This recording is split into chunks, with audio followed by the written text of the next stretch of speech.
Hello, my name is Derek Alexander, and welcome to the first episode of the Retro Beats podcast presented by RetroWare TV.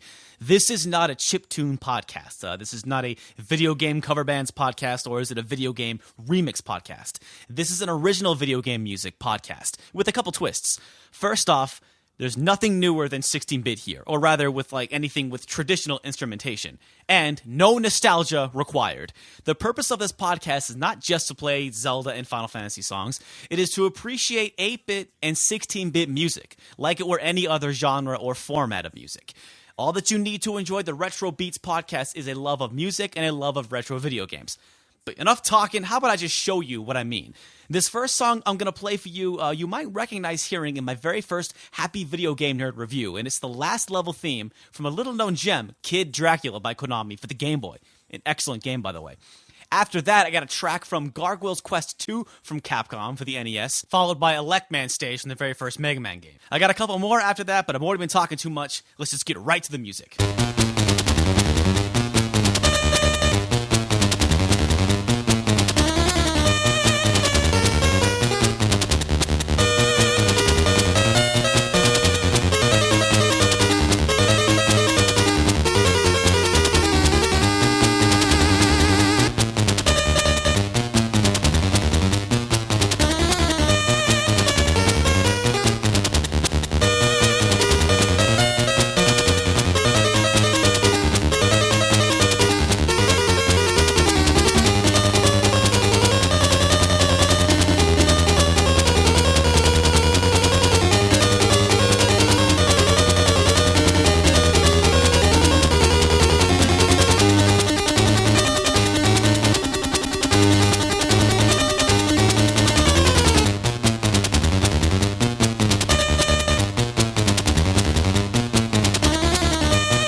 off one of the best shooters on the system, 1943, The Battle for Midway, an NES game by Capcom. Before that, we had a track from Monster in My Pocket by Konami for the NES also. And the Mega Man 1, that was Elec Man stage. That's a Capcom game off of the NES. I shouldn't have to tell you that. Before that, Gargoyle's Quest 2, and then Kid Dracula for the Game Boy.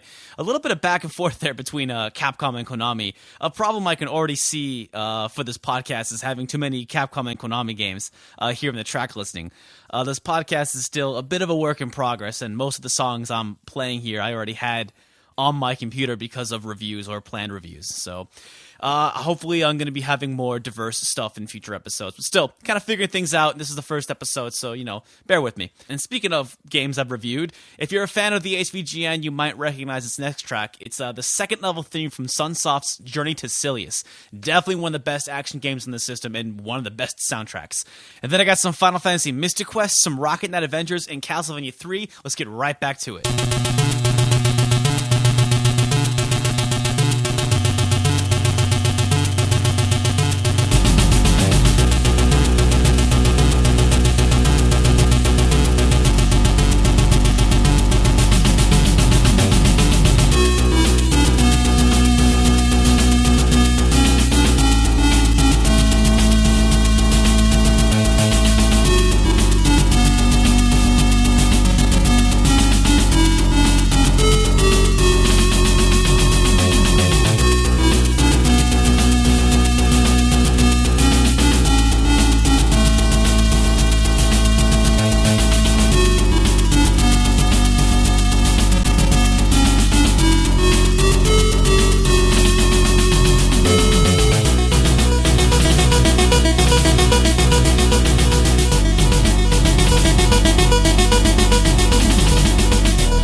Oh man, so many good tracks on Castlevania 3 right there.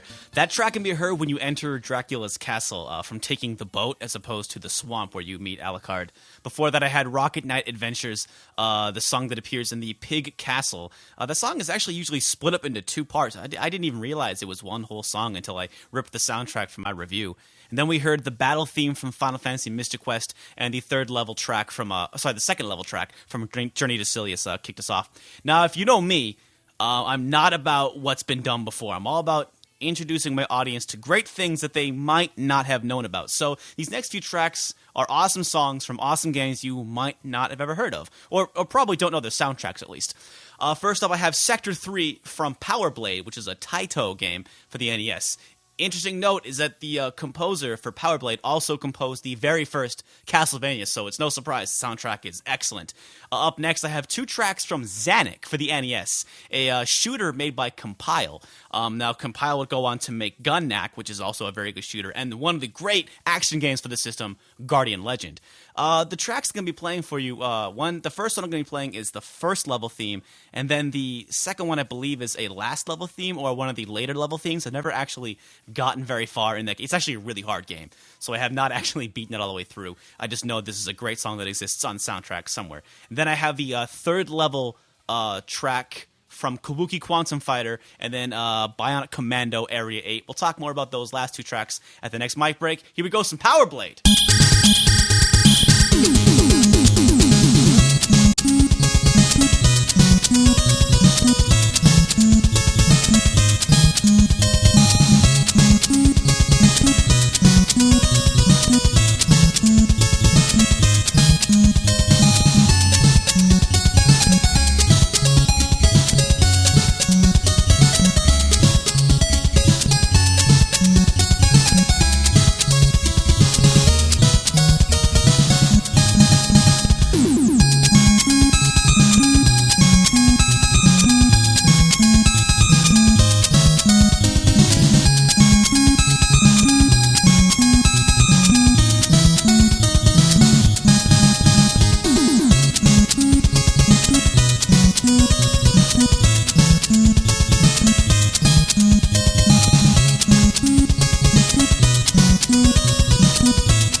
Commando for the NES by Capcom. That was the theme to Area 8.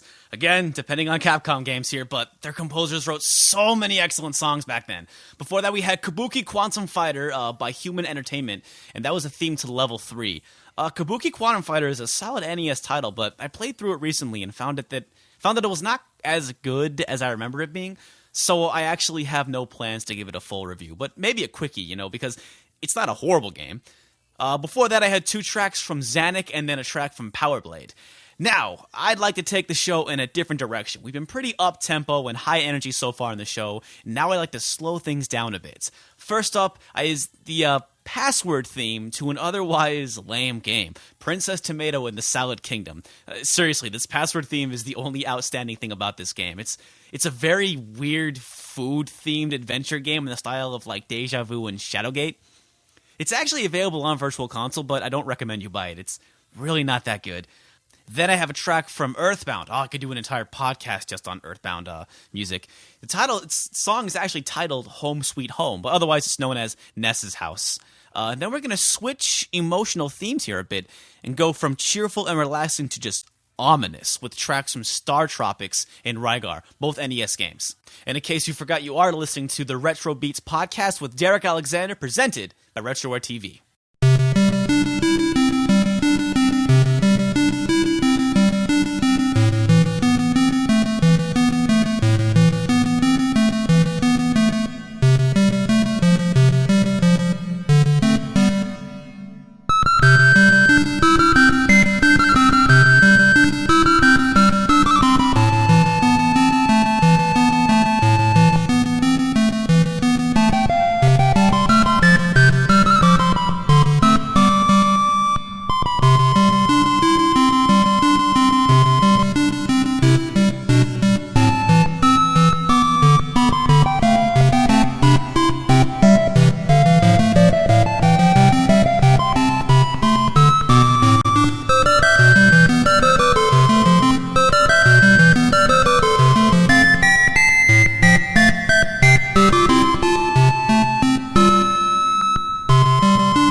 A good video game soundtrack should tell the player that they're nearing the end of the game. Mega Man 3 may be the best example of this. There are 3 songs that play in the Wily Fortress, and they get more and more ominous as you push on, creating an atmosphere that tells the player, hey, you are nearing the end of your journey. Another amazing example of this is that last track we just heard, which is the Floating Castle from Tecmo's NES port of Rygar. It's such a simple composition, but it's so effective. And it's so appropriate, too. If you don't know where to go and what to do, it's definitely a journey to see Rygar to the very end. And so when you get that far and that song plays, it sets the absolute perfect mood. And then before that, we had the Underground Ruins from Startropics. Now, that theme actually appears a few chapters before the end, but still appears late in the game, and is more or less that part of the game is the lead-in to the last arc of the game. Also, a very simple composition, but again, very, very effective. Before that, we had more relaxing and cheerful tracks from Earthbound and Princess Tomato. Okay, next up, I got 3 songs from 3 games that my friends and I used to call the Kemco trilogy. Kemco released more than these games for the NES, but Uninvited, Deja Vu, and Shadowgate were probably their best. They were 3 point-and-click adventure games, all ported from a PC, and they were all really, really good. I've been wanting to do a review of the Kemco trilogy for years, just, man, where the hell does the time go? But anyway, here are tracks from Uninvited, Deja Vu, and Shadowgate, all Kemco games ported to the NES.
Okay, folks, we've reached the end of the show here. I plan to close out each episode with an ending theme because there's so many great ones to choose from. For this episode, I chose the ending to Capcom's Darkwing Duck for the NES.